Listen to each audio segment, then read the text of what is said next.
Sa gitna ng agam-agam sa posibleng pagkakaroon ng failure of election, pinanungkalan ni Senador Rodolfo Biazon ang pagtatalaga ng caretaker government. Sa panungkalan ni Biazon, sa oras na ideklara ang failure of election at bakante ang line of succession, magko-convene ang Senado at Kamara para bumoto ng acting president at acting vice president. Una nang inihain ni Congressman Ed Nojoso ng Holdover Act of 2010 sa Kamara, pero sabi ni Comelec Commissioner Rene Sarmiento ni minsan ay hindi pa nagdedeklara ng malawakang failure of elections. Handa rin daw sila sa anumang magiging aberya sa darating na eleksyon.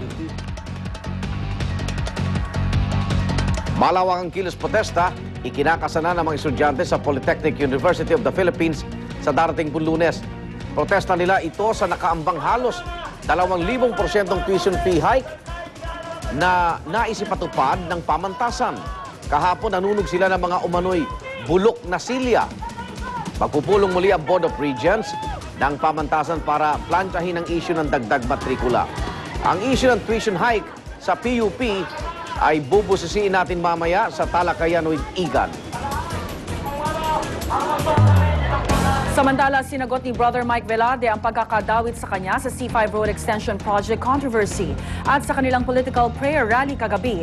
Hayagan din niyang ikinampanya ang Buhay Party List kung saan kabilang siya sa mga nominee. Narito ang report ni Michael Fahati.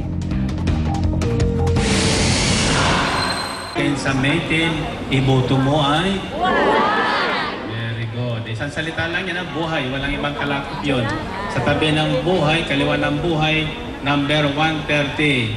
Kaliwa ng 130, bilog na hugis itlog ni Brother Mike. Yan ang sinabi mismo ni El Shaddai founder Brother Mike Velarde sa kanilang prayer rally. Base sa record ng Comelec, si Brother Mike ang ikalimang nominee ng Buhay Hayaan Lumabong o Buhay Party List. Ang bunso naman niyang anak na si Mariano Michael Velarde ang first nominee. Nakaupo ngayon sa Kongreso ang anak niyang si Rene bilang kinatawan din ng Buhay Party List. Bukod sa mga pahayag ni Brother Mike, paulit-ulit din pinapatugtog ang jingle ng Buhay Party List.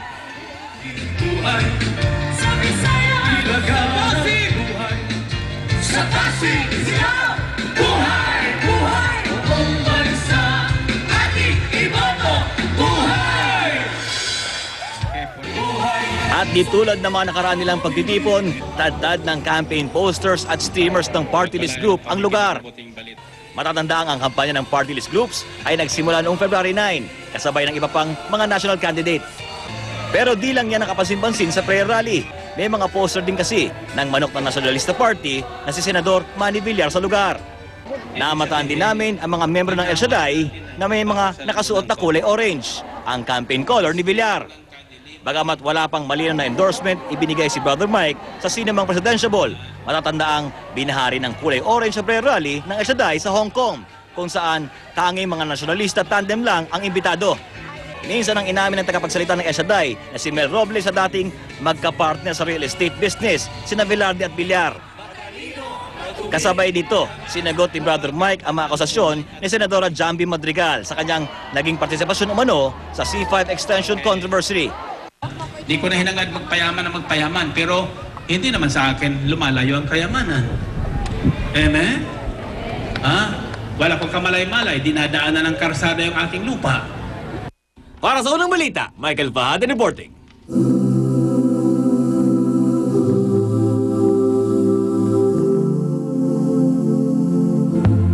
Philippine Coast Guard lalong hinigpitan ng pag-iinspeksyon sa mga pantalan. Ito'y para masiguro ang kaligtasan ng mga pasahero ngayong papalapit na ang Semana Santa. Magtatalaga rin daw ang Coast Guard ng Sea Marshal sa bawat barko upang matiyak na walang overloading. Kakaiba naman ang gimmick ng ilang kargador sa isang pier sa Maynila. Hindi lang po sila tumutulong sa mga pasahero, nagbibigay alurin sila sa pamamagitan ng pagsasayaw. Nauna nang inilunsad ng PNP ang kanilang Oplan Bantay Lakbay 2010. Sa ilalim nito, magpapakalat ng karagdagang pulis sa mga pangunahing kalsada, bus terminal, paliparan at daungan. Bukas rin po ang PNP Hotline 117 para sa anumang reklamo ng mga bakasyonista ngayong mahal na araw.